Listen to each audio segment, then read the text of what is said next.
Hello guys, and welcome to this particular video. In this particular section of our course, we'll be looking at JavaScript.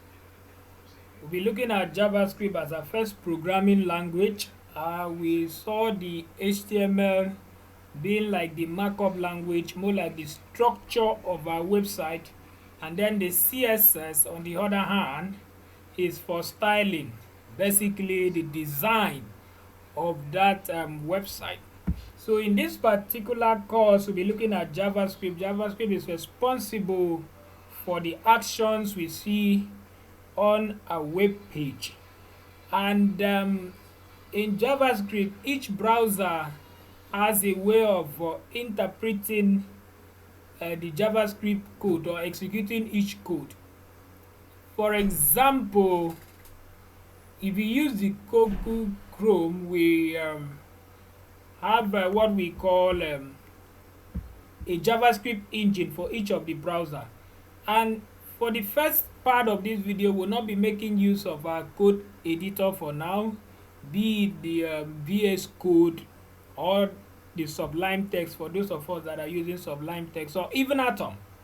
But in this particular video, for now, this first part, we'll be using what we refer to as the JavaScript console. So you are on a window, you right click, or you can do Control Shift and letter I. Or you can do it this way, you right click, you inspect, as if you want to check for the responsiveness of your site.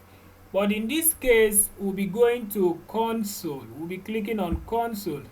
And once we click on this console, we have the JavaScript console being displayed for us to make use of. Now let's say, for example, I do something like 4 plus 4. Then you find out that the console already translates this to be 8. So how does the browser get to interpret this? That was what I wanted to explain initially. Now, each browser has what we call a JavaScript engine. Like for now, I'm using the Google Chrome.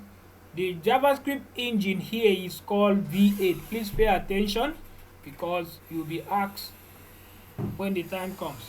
So the one I'm using here now is the V8. Then assuming I was using Edge, Microsoft Edge, or the Internet Explorer, the JavaScript engine there is called Chakra.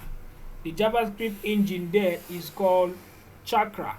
Then assuming I was using the Firefox, the Mozilla Firefox, the JavaScript engine there is called SpiderMonkey. SpiderMonkey. Then we have another browser, let's say like the Safari. The JavaScript engine there is called JavaScript Core WebKit. JavaScript Core WebKit. So this is just a general introduction to JavaScript, how we can actually use it, the engine, because we are going to see a whole lot of stuff as far as this particular section of our video is concerned. And also some people will call this ECMAScript, ECMA then script. A lot of people do use that name interchangeably. So in our next video, we'll get into the main aspect of it, where we'll get to see more about JavaScript. Bye bye for now.